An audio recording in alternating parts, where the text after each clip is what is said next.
Hi guys, welcome to the video. As you can see from the thumbnail, this is going to be on the MKS GEN L board. So how we can use that with the CNC Foam Cutter. This is the first video, and there will be another video on actually installing it and getting it working on the foam cutter. So this video is going to be more about testing all the electronics on the bench and making sure it all works. So last year, about July time, I released the foam cutter, which many of you have built and downloaded the plans. Thank you very much for that, and the ebook. And I've had loads of questions, and quite a few of you have built them and made some cool variations on them as well. So I'm quite amazed by the different designs people have done. So one of the questions I've had a few times is, can I use the MKS GEN L board? Now, basically, let's show you a picture of the MKS first of all. So this is the MKS board, and basically what it is, it's the ramps board and the Arduino board all in one. So this is just the Arduino 2560, the Arduino Mega 2560, and this is it with the ramps board on top. Now basically they're the same thing. So you think, well, why do you want to use one of these? It's got a couple of advantages.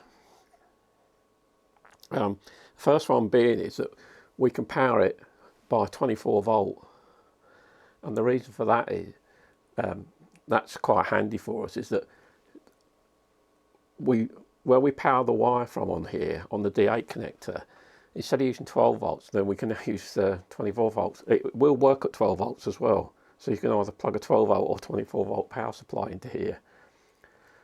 So that can help with powering the wire, because some guys have built some really big foam cutters struggling to get their wires hot enough. So that can help us there. And the other main advantage is we've got external connectors here. So we can connect external stepper drivers and a lot bigger stepper motors. Because with the ramps board and that, we are really limited in what we can use in stepper motors. But I'll discuss stepper motors as we get on to the external drivers. So what we're going to do in this first video is just get the boards mocked up on the bench, connected to the stepper motors, and make sure everything works. So that's like the part 2 in the original series, and there's an updated part 2 as well now. And that's just to make sure all your electronics is working as you expect. So what you don't want to do is go off and buy all the parts, build your foam cutter, then start, so I'll do the electronics now, and then find you have some problems with it, because it might be quite a few weeks or even months down the line, and you might struggle to get any resolution on if you've got any faulty parts. So best thing to do is, first of all, get it all mocked up on the bench and tested. So what we're going to do in this video is do that for the onboard drivers, and we've got the small little A49888s and the DRV 8825. So what we'll do is we'll set them up on the board, connect the motors up, we'll install the firmware on the board, software on the computer, and make sure it turns the motors. And then after that, what we'll do, I've got it all set up for the external drivers as well, and we'll do the same thing for the external drivers to prove everything's working okay. And then what we'll do is we'll stop the video there, and then in part 2, what we'll do is we'll go on to actually install it on the foam cutter, make sure everything's connected okay, and then we'll do the calibration, and then we'll check also the axis directions are working in the right way, and the homing works. So what we'll cover as well, you can see here we've got some micro switches here for the homing. So I've 3D printed quite a few parts for this. So I've printed the case. This was one I found on Thingiverse, but I've made my own a lid for that, and a few other bits and pieces, as you'll see when we get onto the external drivers as well. So what we'll do, without further ado, we'll get on to the next part, and we'll cover the internal drivers.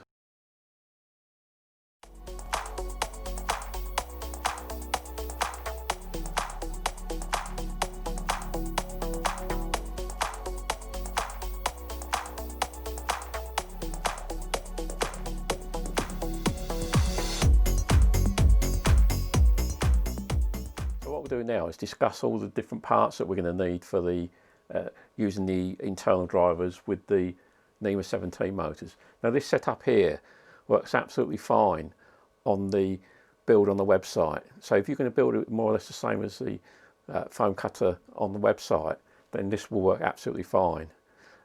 When we go on to talk about the external drivers, I'll discuss the reasons why we might want to use bigger stepper motors and drivers. But for now, we'll just cover the internal drivers with the NEMA17s. So first thing you're going to need, of course, is an MKS board. So this is, I think in the UK these are around about £15. So you know they're not expensive, and that compares quite favourably with the ramps board and the Arduino Mega 2560. Sorry about the background noise, guy. It's the heating coming on. We're in here with the boiler, and it's November here in the UK, and it's not very warm. So we're going to need our MKS board. Then we're going to need some stepper motors. So the first thing to do is, before you go out and purchase any drivers, is have a look at the stepper motors you're going to need. Now these stepper motors here are more or less identical to what you find on most 3D printers. The main difference is on these are called NEMA17s. Now all NEMA17 means is it's a standard for the actual size. It's got nothing to do with the power or anything of the motors. It's to do with the actual physical size of them. So what you need to do is have a look for your stepper motors. Now you don't need big current stepper motors for the foam cutter. These are run at 0.9 of an amp. So that's probably how you'll see most of them advertised by the amperage. Now with these drivers that we're going to be using, you need to be careful on what size stepper motors you get. I normally recommend, guys, that don't go above 1.5 amps. You'll see the rating as, I think it's usually current per phase. Don't go more than about 1.5 amps, because these drivers that we use, so we've got the two drivers here, the 84988s and the DRV8825s. The main differences between them is that the amount of current they can handle. They will handle 2 amps in a burst, but you don't want to be running them near 2 amps all the time because they won't last very long. The DRV8825s will handle a little bit more current than the A4988s, and I normally recommend don't go above 1.5 amps.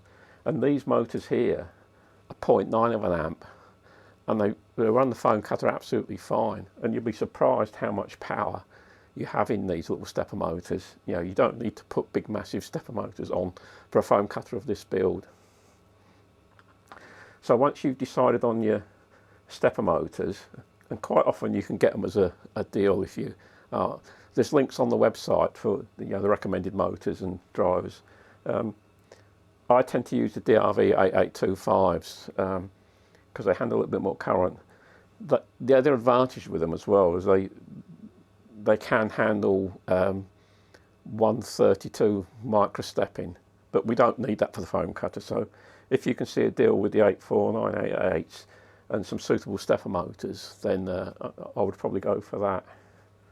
The other thing you're going to need as well is a power supply.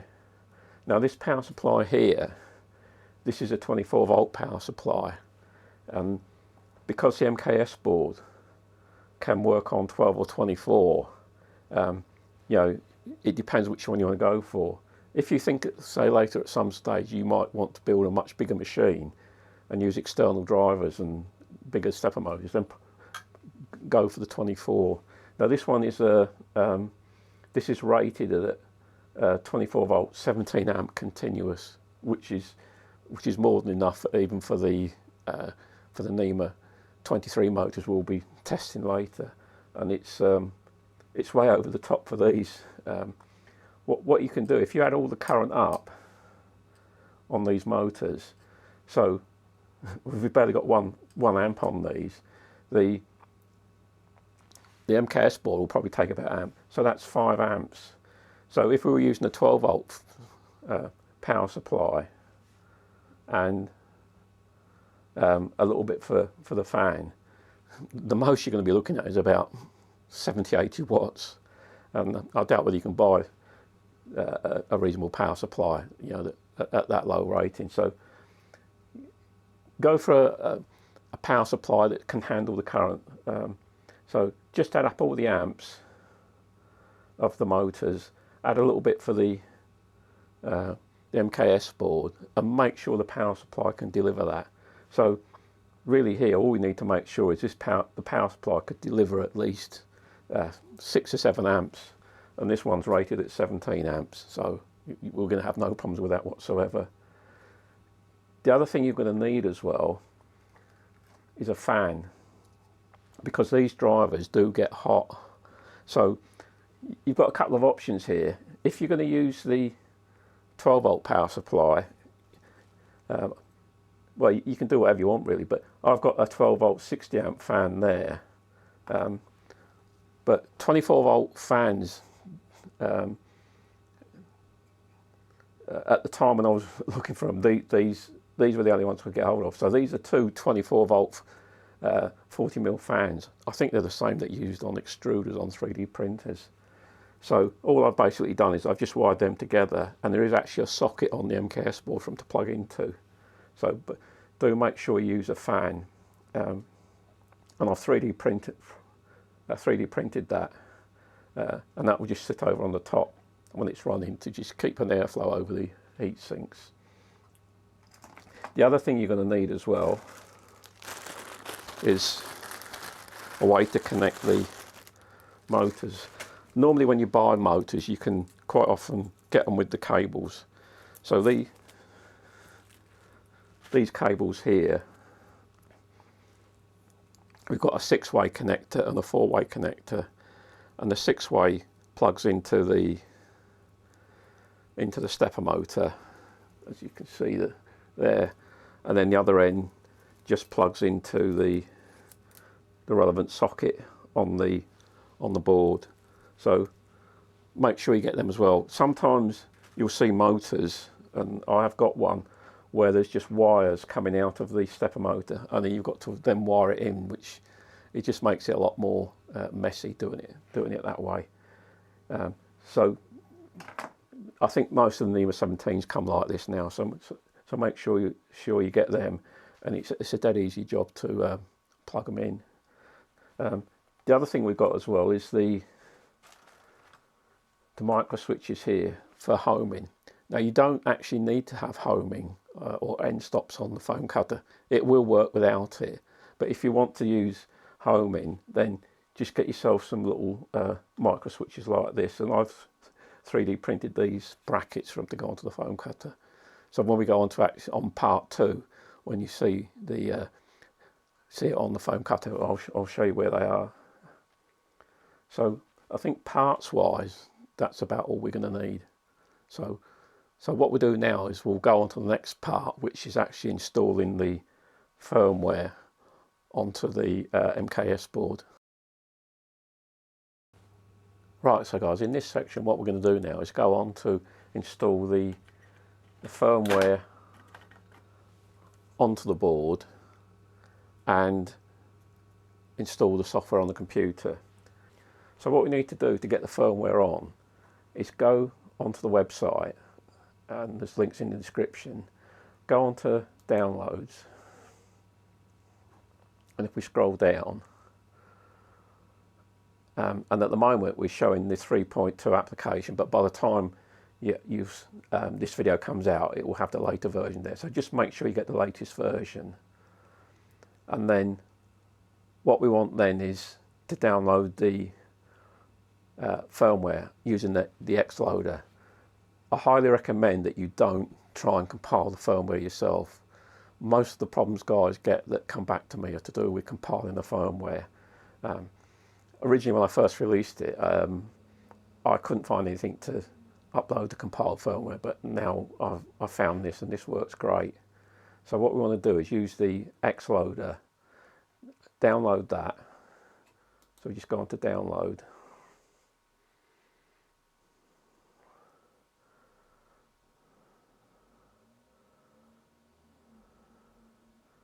There we go.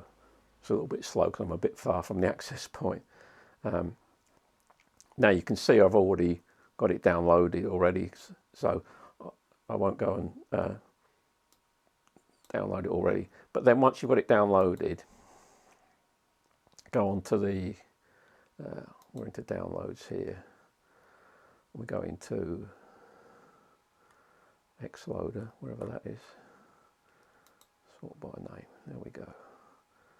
Xloader. And what we want to do, first of all, is plug in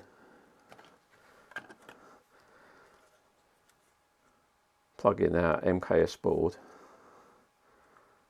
So she's plugged in now. And then what we want to do is run this utility up.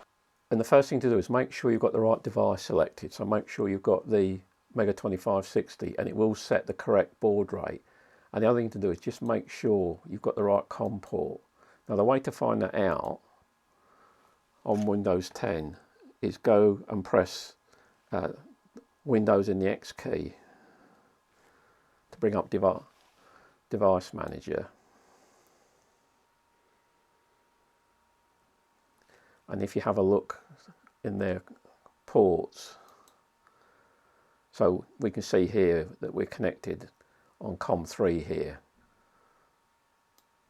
So if you're unsure what port you're using, just go into your Device Manager there and find the port.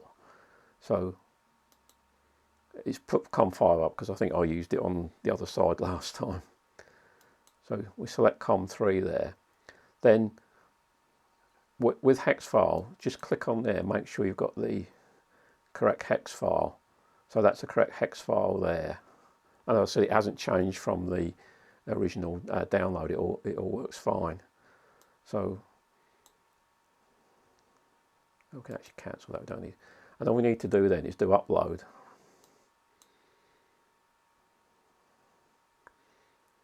And if all is well, we should get a byte count at the end. There we go. So we've got 33400 bytes uploaded. And that's all there is to uploading the firmware. So as I said, don't try and use the Arduino IDE to compile it unless you've got some specific reason. And if you do, you probably contact me first and tell me why you want to do that. All the settings can be changed within the Windows software. So that'll be the next thing to do. So by the time this video is out, this will be the latest version here. Let me bring up the, see that one.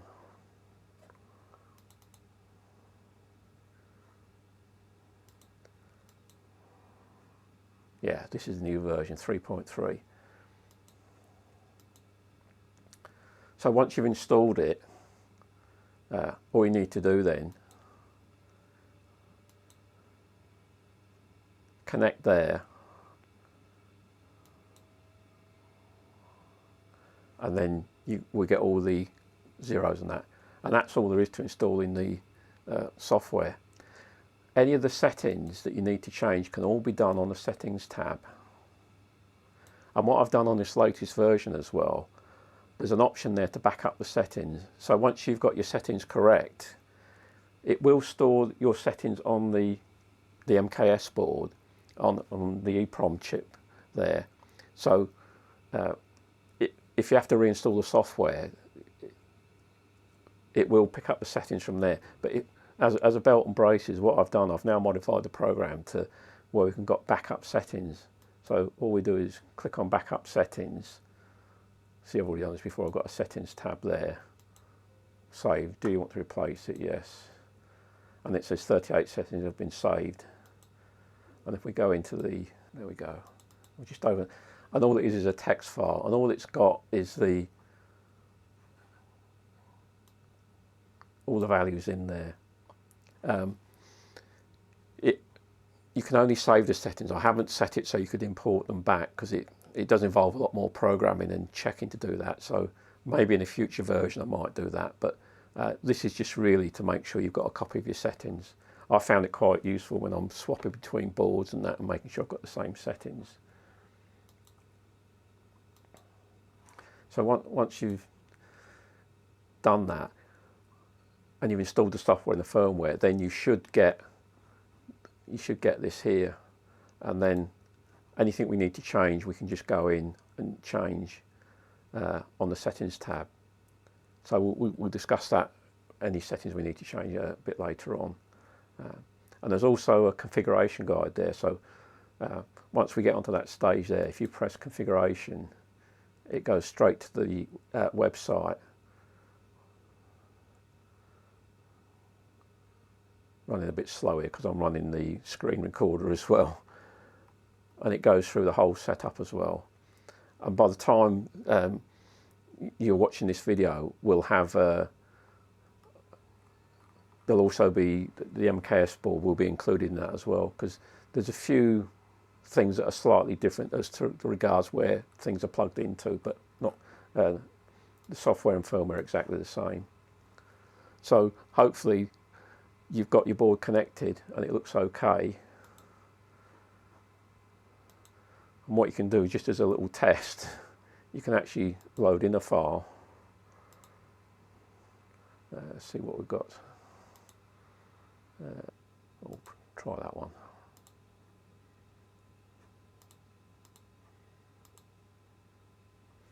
And there we go, that loads the file. And you can actually, if you want to, you can just, if you press check and then press play, it will run through the file. And if there's any errors in the file, it will tell you.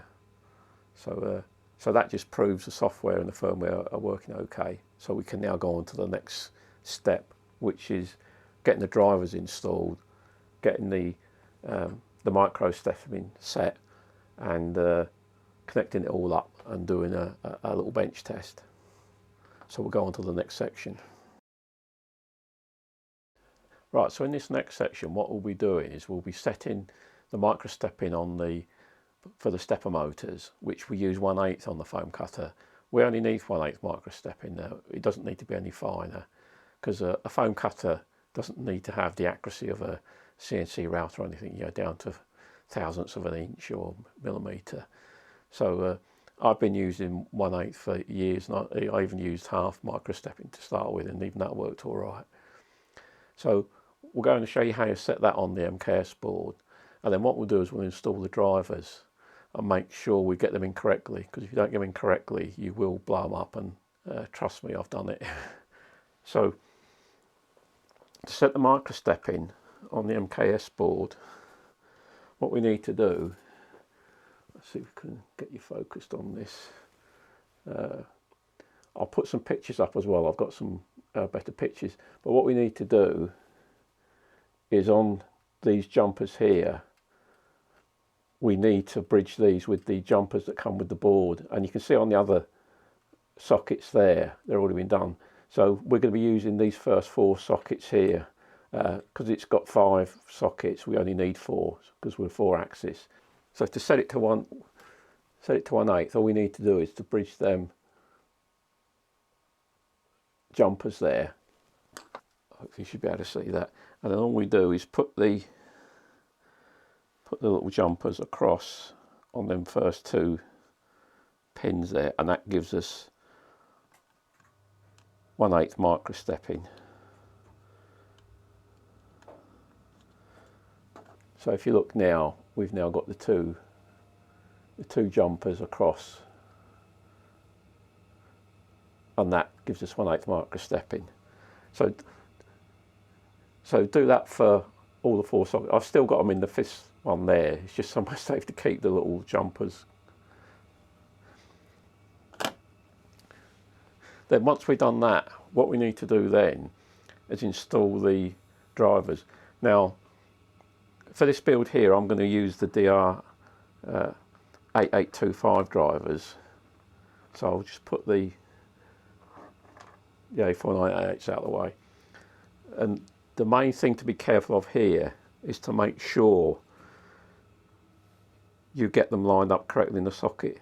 Now on the MKS board, and I'll put some pictures up to show this, there is a pin called enable, which is right over here, and all we need to do is make sure we get the enable pin on the, so on these DRV8825s we've got the enable pin there. So all we need to do is to make sure that that enable pin there is lined up with the enable pin on the MKS board. Yeah. So I'll leave it in the, I'll just zoom in so you can get a bit of a better picture.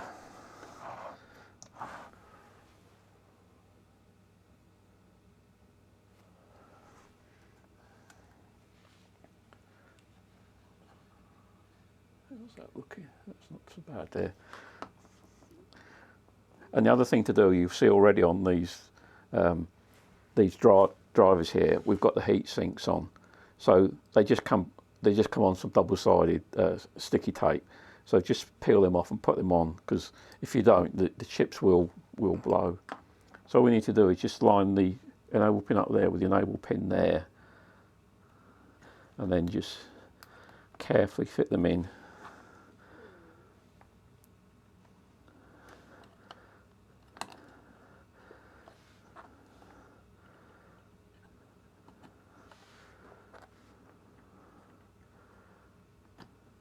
They went in quite easily because they've been in before, as you might have guessed.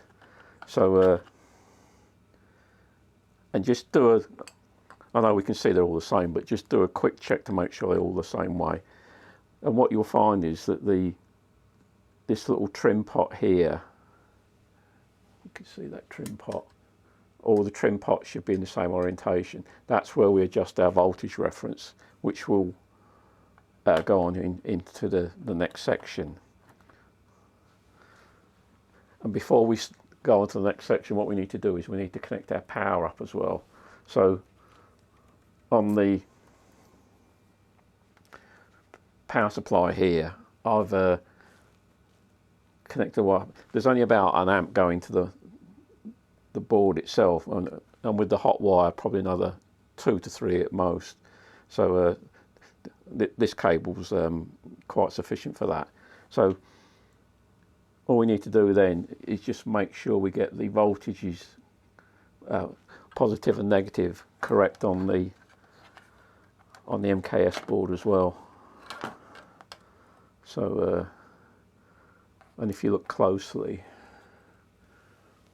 you can see that. I'll put some pictures up as well.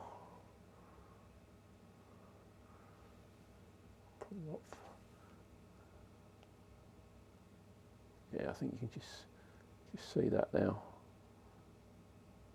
So you can see it says 12 and 24 volt, and then we've got a plus and a minus there. So all we need to do then is line our, so on the power supply here I've got the black and red on the negative. So the negative is the outside one. And what I've used on here, guys, is I've used some ferrules on here. I was fed up just twisting wires and that, so I ordered a ferrule kit. I'll put some pictures up of that. And I've used that extensively on the external drivers, which you'll see later. And it actually saves a lot of time. It's a lot quicker. So we'll just connect that up. So what we can do now is a quick check, just to make sure we haven't done anything wrong, is apply some power, and hopefully we won't get any magic smoke. So I've got the power supply in. I don't think it should. So we'll just switch off there, switch on. If I've got it wrong, I'll be ordering some more drivers.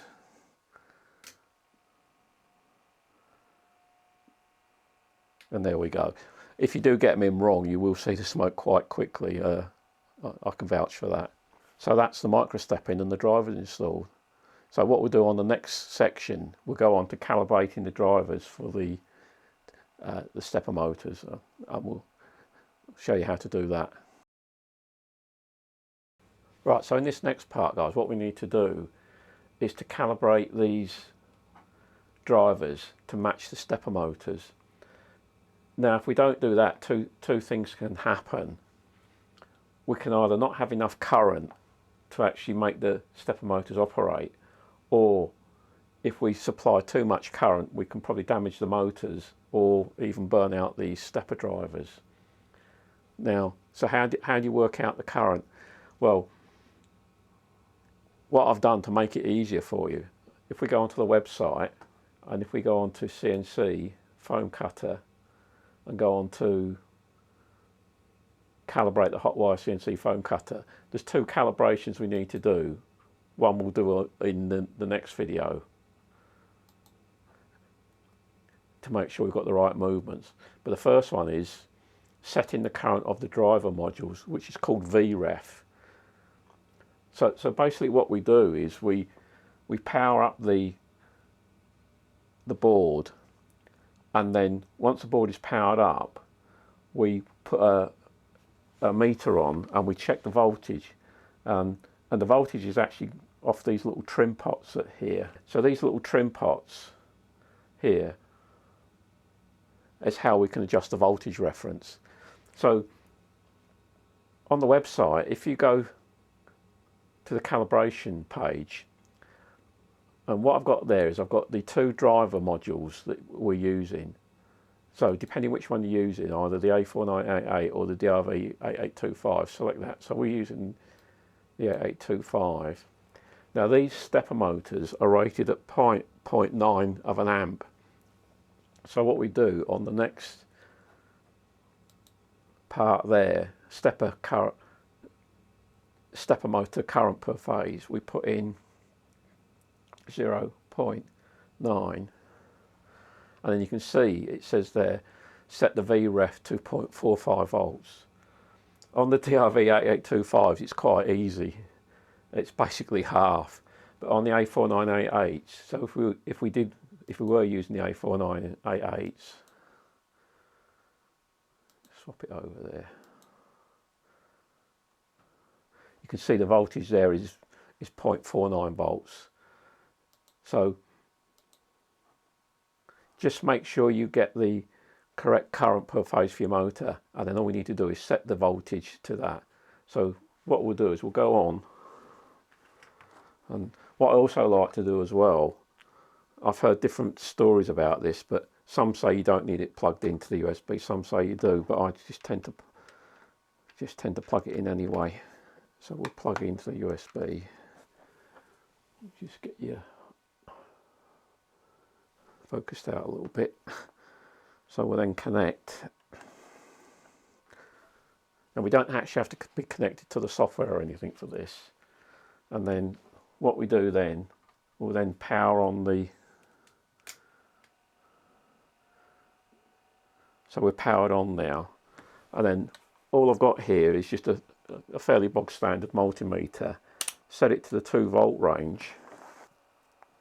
Now we want to do this with a insulated handle on the screwdriver, so you're not actually touching anything on the board, so it might cause an incorrect reading or potentially. And then what we do then,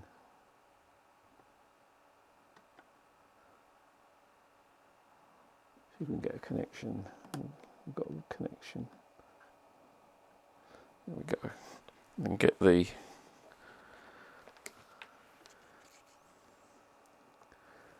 black lead on there. Make sure you can see okay.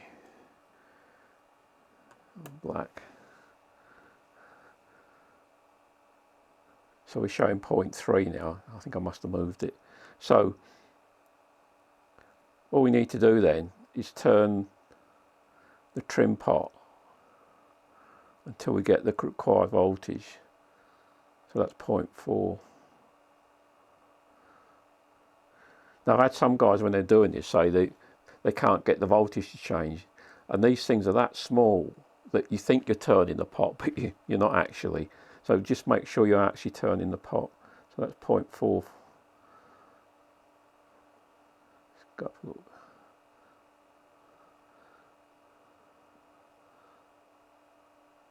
Yeah, we'll settle for that, and then just go along and check each one.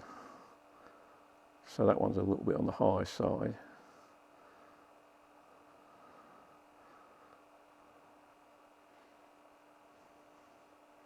So this one's not actually turning. You think you turn it, there we go, we're in it now. 0.445, yeah, that's okay. We'll leave it at there.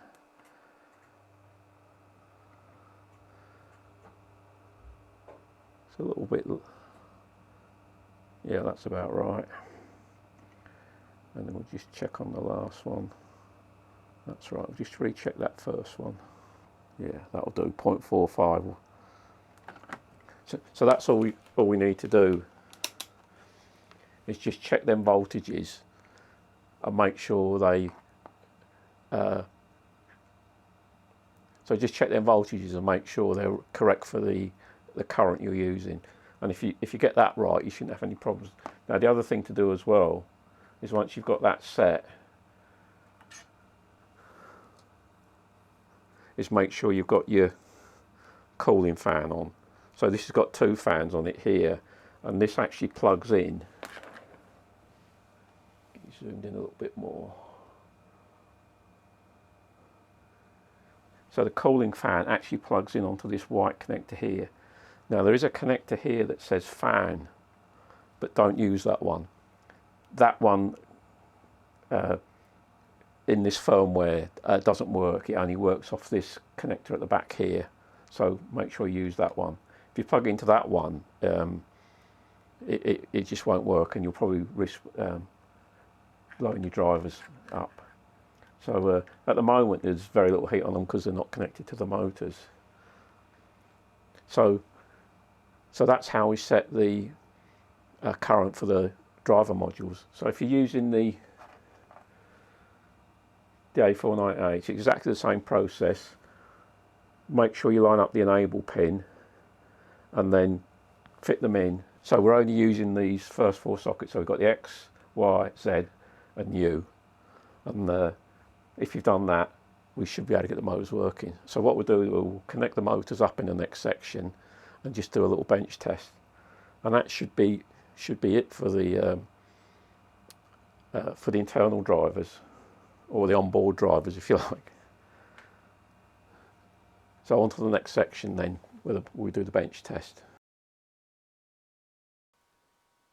Right, so now we've got the voltage reference set for our stepper motors and we've got the current correct form. What we can do is go and do a bench test, but we need to do is connect them up first. So on these cables that you'll probably get with your motors or your board, just the 6-pin connector goes into the motor, and it can only go in one way. See if I can show you that on there. So when you go to plug it in, if you try and get it in that way, it won't go. And there's two little, you can see that. So it goes in one way. And then what we do then is then plug that into the connector on the back there on the MKS. So we've got the X plugged in, and all we do that for the rest of them. Yeah, looks a bit of a jumble of wires, but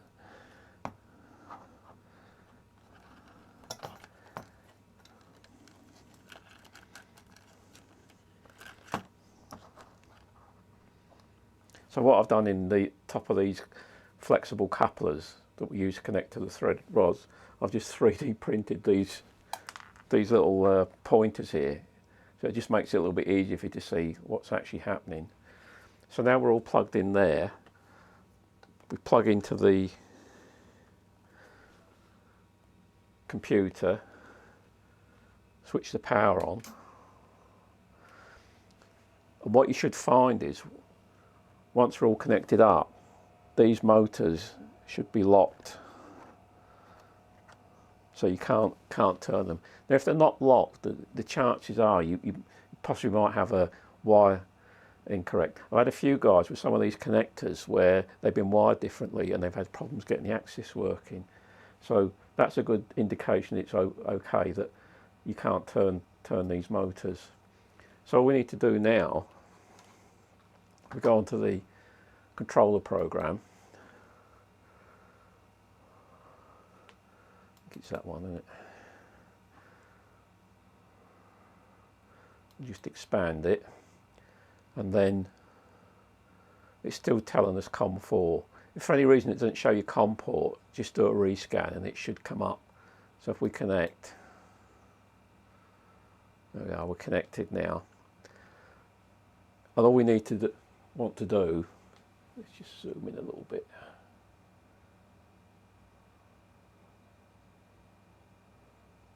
There we go. On the controller program, what I suggest you do first of all is just select on the jogging distance here, just select 1mm, and then just go onto one of these axes here. So the x-axis should be this axis here. So if we do an x plus, it should move as if it was going to move the distance of 1mm. There we go, and that's worked. So if we just go back, so if we now try Y, so Y is moving, and if we try Z, that's working, and if we try U, and that's working. So if you're happy with that, what you can do then is just go a little bit further. So if we go 10, and then what we can do then is we can, on this controller program, we've got up. So that should move the Y and the Z up 10mm. So there you see the two middle ones going up.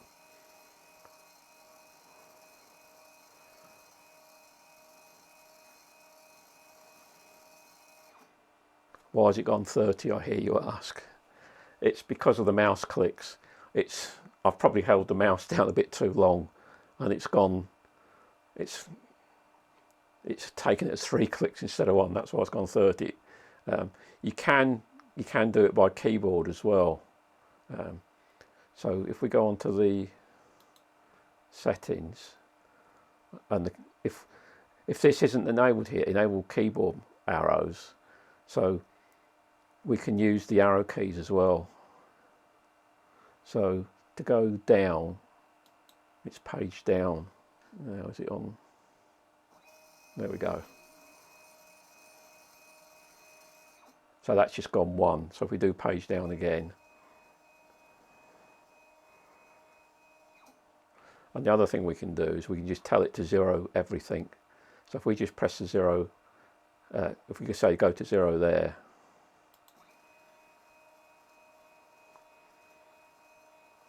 and it's all gone to 0. And you can see all the commands that are being sent.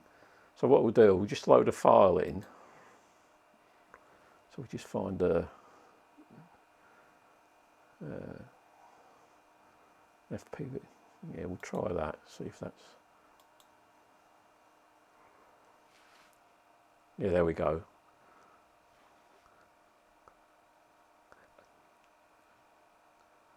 And at the moment, we haven't got limit switches set. So that's why the homing cycle is greyed out. So really we can't do homing at the moment until we get it on the board. So, but what I'll do is I'll show you the connections we need to make. So in the next video, part 2, we'll go over the homing on there. So what we can do now, we can just run this now. And what you should see now is on the program there,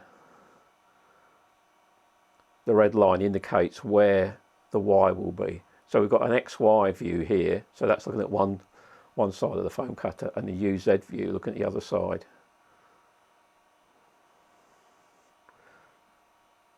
So it's doing its rapid moves at the moment to get there quickly.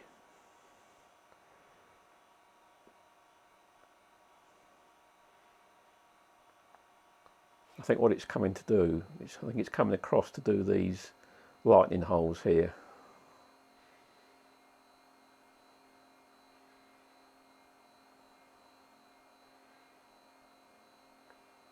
So that's really all there is to getting the internal or onboard drivers working on the MKS board. And as you can see, it works quite well. So when we get it onto the actual foam cutter itself, then we can go into setting the homing up, and so we've got end stops as well. As I said, you don't need to have homing enabled. It's a nice feature to have, but it's not necessary. What will happen, as you can see here, as soon as we power on the foam cutter with the power and connect to the board, that's taken as a 0, 0 position. So as far as it's concerned, that's 0, 0, and it will work everything from there. So if you don't want the complication of homing switches, or end stops as they're sometimes called, then you don't need them. So there we are, guys, that's working. I'm not going to let it run all the way through because it takes quite a long time to run. But so you can see it's working fine, and all the motors are working. So for the onboard drivers, guys, that's it. So the next thing to do would be, if you're using the onboard drivers, then get your machine built, and then it's ready to be installed on the machine and connected up. So what we do on the next section, if you do want to use bigger stepper motors and drivers, we'll show you how to do that. I warn you in advance, it's a little bit more involved and there's a lot more wiring. So we'll see you in the next section. Right, so we've done our bench tests and everything works okay. What I thought I'd do was, just before we go on to looking at using the big NEMA23 motors and the external steppers, is where we connect the end stops or limit switches. So if we have a look here, I've got some brackets. Let's get you zoomed in a bit.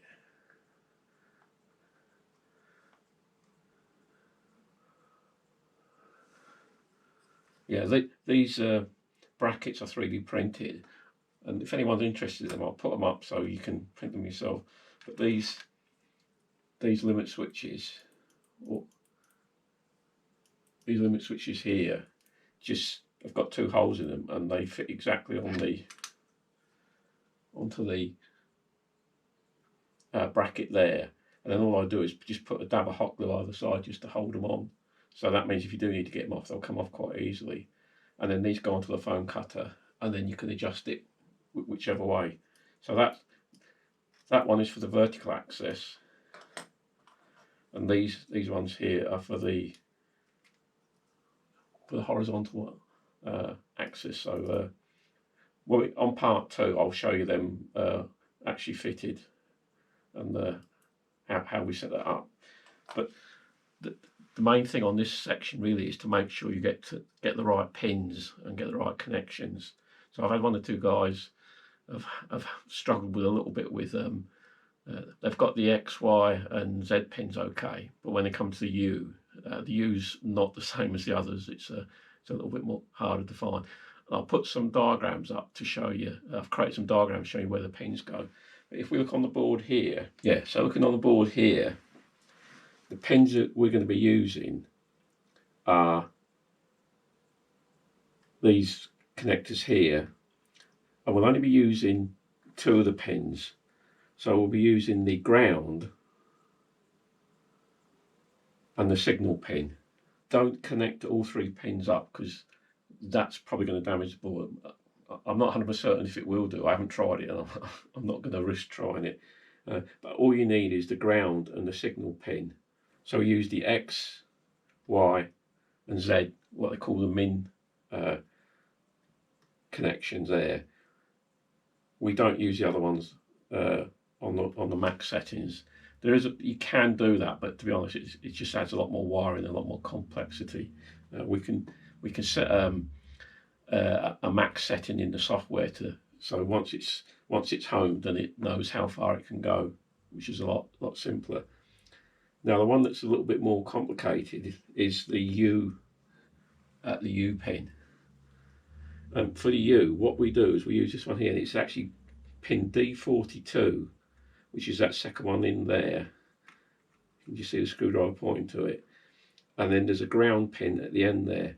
So they're the 2 pins we use for the end stops on the U min, and that's the way. It's exactly the same on the ramps board, but the ramps board, the pins are just in different places. So on the ramps board, the pins are up here, and then there is a D42 down here, I think, as well. So that they're actually the same connectors, they're just in different places on the boards. So that's why the firmware works on both boards without any changes. So you don't need to change anything on the firmware. It all works absolutely fine. The only thing I've had to change is the software, but that was just a minor issue. So when we get on to part 2, we'll actually show the homing and limits working. It's difficult to show mocked up on the bench because you need all the switches wired in, and it's not easy to do. It's a lot easier to do on the real machine. So we'll do that on part 2. So we'll go on to the next section now, which is using the external stepper drivers and the big NEMA23 motors. So you don't actually need NEMA23s to run the foam cutter. The NEMA17s were absolutely fine. If you build it as it is on the website, then you're not going to have any problems at all. And as you can see here with the extra drivers and the NEMA23s, it's going to cost you quite a bit more money to use these. So there's a couple of reasons why you might want to use NEMA23s. If you're going to build a much larger foam cutter than that's on the website, then you possibly might be just pushing the NEMA17s and the drivers a little bit. So if you're going to build it with a lot heavier material and a lot bigger machine, then possibly NEMA23s might be a better option. The other option is that you might already have some NEMA23s, and anyway, I've had a few guys contacted me that they've had motors kicking around and they want to know if they can use them. So that's another reason, if you've already got this equipment anyway.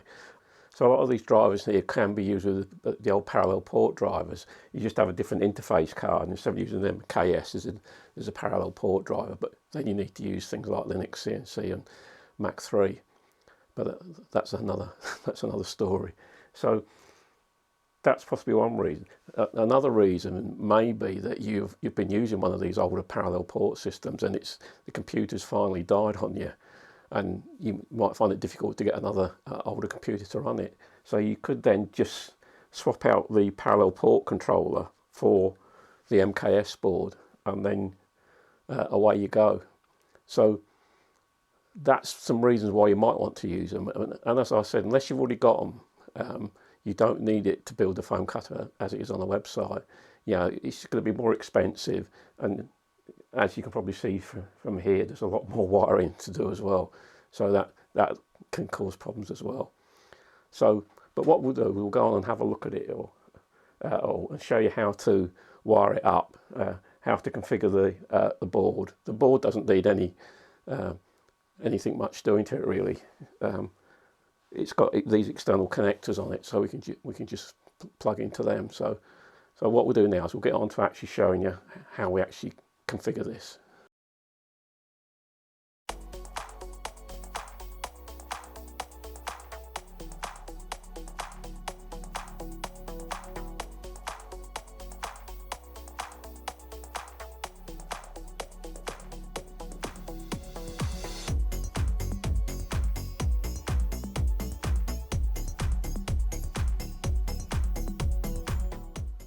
Right, so what we'll do is actually, before we can start doing any configuration, we'll just go over the parts and what you're going to need, and in the way of drivers and motors and cables and that. So just as a comparison, the little driver there is for the NEMA17s. This driver is for the NEMA23s. So you can see there's a big difference in size there. And when you look at the heat sinks as well, there's a massive difference in the heat sinks. So what you need to decide is what stepper motors you're going to be using. Now these stepper motors here, I've had these were on my original foam cutter that I built many years ago. And these are rated at 2.8 amps. And you can see they're quite a big heavy motor. So it's the same thing as with the NEMA17s. You need to select the appropriate driver for the NEMA17 that can match the current. These particular motors are rated at 2.8 amps. These drivers are called the TB6560, but there's a few different ones you can use as well. There's the TB6600. They can handle a bit more current. I think about 4.5 amps. And then there's some I think they're pronounced Gecko or Geeko drivers. They're quite expensive, but they've got a very good reputation. Now, some of these do get a bit of bad press at not being very good, but you know, I've had these for years, and I've used them on my foam cutter for, you know, quite a long time, and they've never given me any bother. I think a lot of the problems with any of these things is to make sure you configure them correctly, and you know, generally you don't have any problems. If they are going to be bad, they'll normally be bad when you first buy them. So what we have to do, oh, just one other thing is the power supply. Now the power supply, these type of drivers usually don't work on 12 volt power supplies. So you're going to need probably at least a 24 volt power supply. And quite often guys like to run them on 36 volt power supplies. Now if you're going to do that with the MKS board, you probably have to power the MKS board separately. And then have a separate 36 volt power supply. I think you'd need to have a common ground between them as well. But for this demonstration here, we're going to be using this 24 volt power supply. And on the MKS board, where's my pointer gone? On the MKS board, and I'll put some pictures up as well, those are our connections for our onboard drivers, and these here, just the other side next to the green socket connectors there, these are our external drivers. So all we're doing is we're just taking the ground, the step direction and the able pin connections onto our driver there, and these have matching connections, and I'll show you how we wire that up in a little bit as well. It's quite easy really, not too difficult. So all the MKS board is doing is providing the signals to drive this. Now potentially you could do this with the ramps board. Instead of putting the drivers in the ramps board, you could just put pins into there, but it makes a bit of a messy connection. So I probably wouldn't advise doing it that way. So it's basically the same process as with the NEMA17s. What we need to do is we need to set a micro step in, and then we need to set our driver current as well. Now on the MKS board here, I've still got the micro step in jumpers on there. You can take them all off because the micro step in isn't controlled from here anymore. So these don't have any effect because these are linked to the onboard drivers. So the micro step in is actually done on the driver here, and it's controlled by the pins. I'll put some diagrams up, but basically what we do is we set the micro step in with all these pins here, and so this is set to 8th micro step in, and then we have a couple of other settings as well. We have the what's called the stop current, the decay settings. Actually on the board, instead of called micro step in, it's called excitation motor on this particular board here. So, but I'll put diagrams up to show you what them settings are on these particular ones. If you're using different drivers, you just have to make sure that you get them set the same.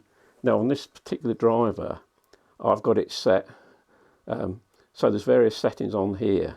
So these are 2.8 amp current, and the settings I have on here are 2.2, 2.6 and 3. So 3 is going to be too much. So what I've done is taken it down to 2.6. And actually when I was running them on my foam cutter, I think I had them running at 2.2, and they ran absolutely fine. Because the thing with the foam cutter, once it's running okay, and it's all the motors are turning well and there's no binding, it's not really being loaded up like it would be on a CNC router. So you could probably even go a little bit lower on the current. So what we'll do in the next section, I'll show you how to wire it up. So just before we get on to the wiring, guys, I've 3D printed these brackets here to hold the stepper drivers, and these are on Thingiverse, so they're not my own design. So I'll put some links in for these if you want to do them. But if you were going to use this setup, you'd probably need to build a bigger enclosure to house all this. And as you can see, there's a lot more wiring, and we're having to power each driver separately. So there's potential for, you know, a lot more poor connections. And what I've used on it, I've used these ferrules connectors with the. So I bought a ferrule kit. I'll put some pictures up to show you that. But I found it actually made the wiring a lot simpler. To actually connect the MKS to these drivers, what I actually did, I bought some extra NEMA23 cables and then just cut off the 6-pin connector. So you then end up with the 4-pin. And then what I've done then is I've then used the ferrule connectors. I think sometimes they're called bootlace connectors as well. So I've used them to wire it in, and it does make a lot neater job, and it's supposed to give you a better connection as well, because you're always sure you're connecting all the wires. There's not any strands that are not being caught by the screw. So if you're going to use that, you're probably going to need an extra set of these wires, and does seem a bit of a waste cutting them in half and using that, but I found it's the best way to do it. So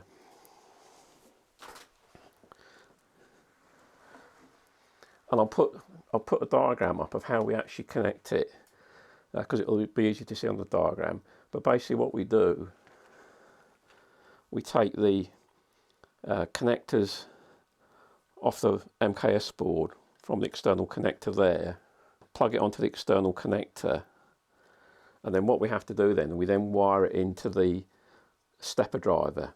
So we make sure we set all our settings correctly on here.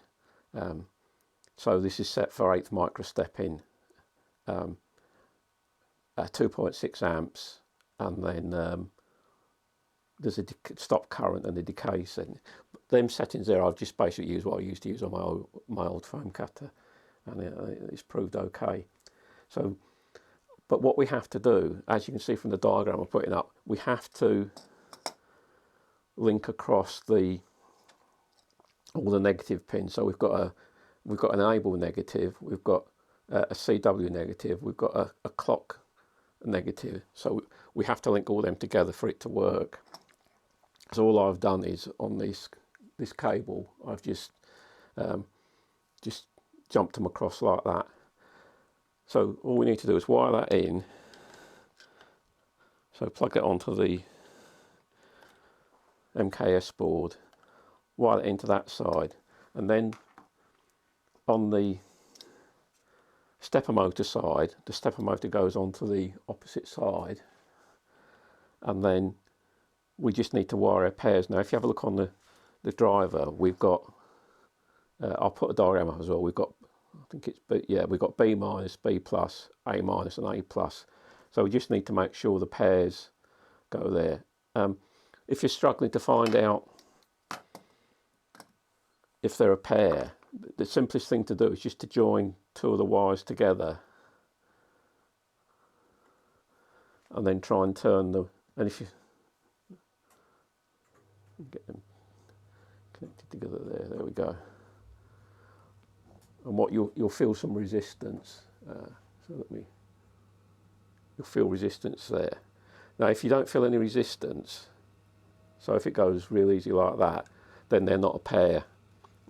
Quite often from the data sheets, the heating's just kicked in. It's winter here in the UK, so apologise for the noise, but it's nice to be a bit warmer when you're doing this. So yeah, just make sure you've got the pairs. And quite often there's a fairly common colour code, but I wouldn't go by it all the time. Usually green and black are a pair, and quite often red and blue are a pair. So as long as you put them into the either A or B, so you've got A minus and A positive, and then you've got B minus and B positive. So long as you put them pairs in either A or B, it doesn't really matter which way you do it, because in the software we can change the direction of the motor. And if you do find it difficult to do that in the software, then you can just swap these around. So you swap A and B round, and that should swap the direction round. So that's the motor plug. And then what we need to do then, we need to apply power. And on the connector, on the driver there, we've got the two power connectors there. Now be very careful of this, guys, because it's not very easy to see. I don't know whether you can, I'll get it up a bit closer. They're not the easiest things to see on there. And when I was setting all this up and testing it, I nearly did switch it on with them in the wrong way around. So before you switch anything on, just double check your connections again. It's worth doing that. And although these are not very expensive, I think these are about £7 or £8 in the UK. It's the hassle of having to get another one, or unless you've got a spare, and it doesn't do your confidence a lot of good when you blow something up either. Right. So what we'll do, we'll get it all connected up. There doesn't need to be any changes on the MKS board at all for this, because all we're sending is the direction, step, enable and ground connections over to here. I've had a few guys ask me, do we need to change anything in here? And you don't.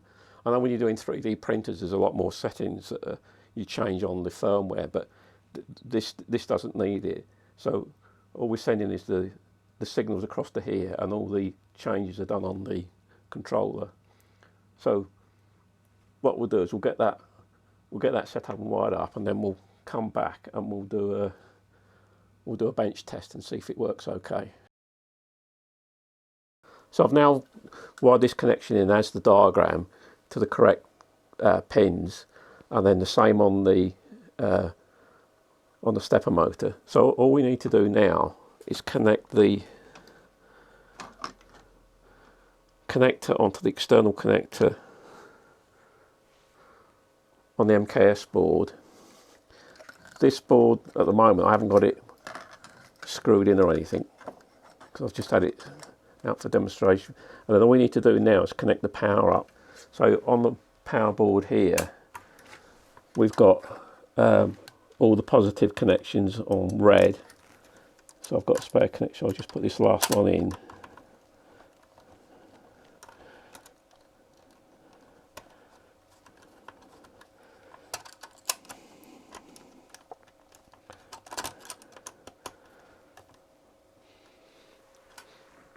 So we're all wired in now, and it's just worth doing a quick double check, and just go along and check all your drivers, make sure they're all the same.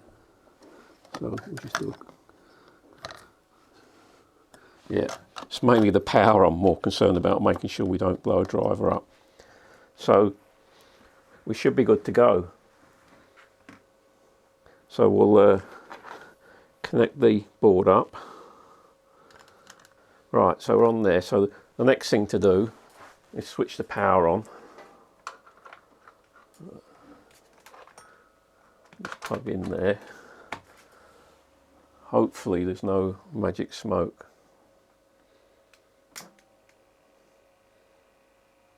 And you can see we've got a lot of lights coming.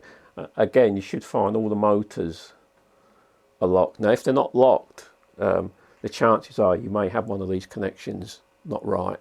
So that's a good indication that they're all locked. So all we need to do now is bring up the controller software.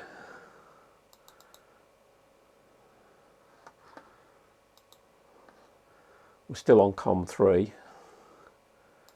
Connect to the board. And then hopefully, let's just zoom out a bit so you can see the motors going.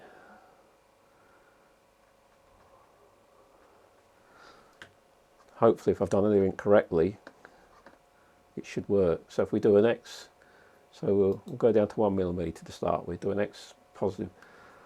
Hopefully this motor should spin. Well, it does. That generally was the first test. So we go back, So Y plus, so this is the Y motor, so that should go. So that's good, and you can see the commands coming out down on the control there. So if we do a Z plus, the third motor should go.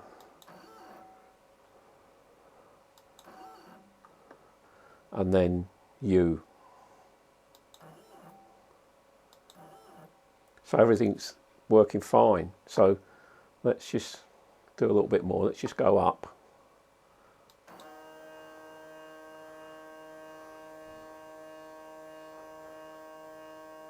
No, again, instead of going 10, it's gone 30 because I've held the mouse down too long. There we go. And if we go to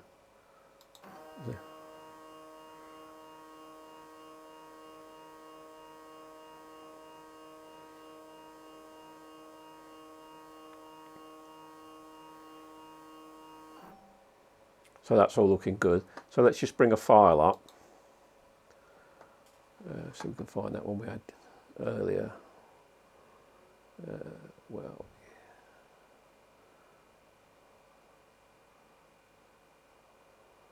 we'll try that one. There we go. So if we we're all set there. So if we just press the play button there, that should, now if anything goes wrong at all or you want to stop it, just press the space bar and that will stop it immediately. So if we just press, and what you'll see again as on the NEMA17s, the red line indicates where the wire would be. So at the moment, because we're bench testing, yeah, we haven't got a wire, we're just seeing the motors moving.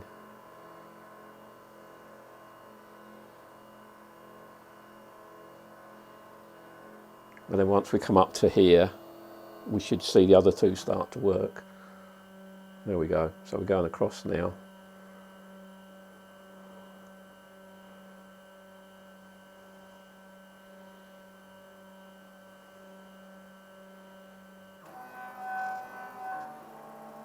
So we can see the different speeds now of the motors working. And because this is a swept back wing, these two are going at different speeds. So you can see on the red there, on the UV, that's going a lot quicker than on the XY view there. And if we just, they just feel slightly warm.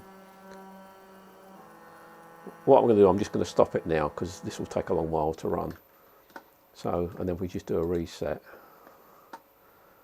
And then unlock.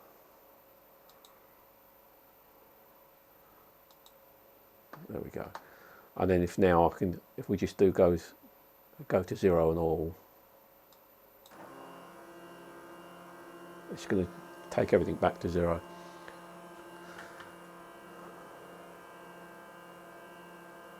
So I'm just going to stop that because it's so that's the how to use NEMA23s with these drivers. Now, as I said, these are the TB6560 drivers. If you're going to use much bigger stepper motors, I think these are limited about 3 amps and these motors are 2.8. So you would need to get different drivers, and if you're using bigger stepper motors or stepper motors that need more current. The other thing to do is probably whatever enclosure you build them in, to put a fan in to keep these cool. And then it's probably debatable whether we need a fan over the MKS board now, but the way I've designed this, I can just turn it round, and so it will just blow onto the on the controller chips there to keep it cool, but it won't get particularly hot. And what we'll be doing then is we'll then be running our hot wire off this D8 connector. So in part 2 we'll get that set up and tested. So I think that's about it on setting up the NEMA23s. For homing and limits, it's exactly the same. The same connectors on the board, so that's no different. In fact, the software is no different at all. It's just the connections to the motors that are different. And the advantage of this board is we can use external drivers or onboard drivers. So guys, that brings us to the end of this video.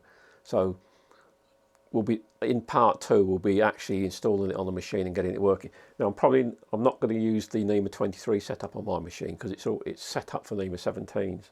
So what we'll be doing is we'll be using the smaller motors with the MKS board, but I will be using 24 volts so we can test the hot wire using 24 volts to see if that makes a big difference to the cutting. I think on my machine it won't.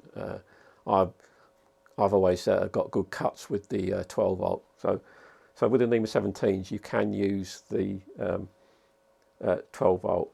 The other thing I forgot to mention as well, if you wanted to, you could use this setup with NEMA17s.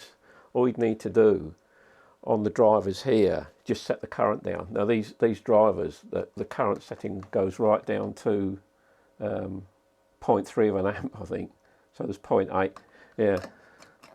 So if we wanted to, we could actually run these off these stepper drivers if you wanted to. But the only reason to do that is if you've already got them. So thanks very much for watching. If you've got this far into the video, and keep a look out for part 2.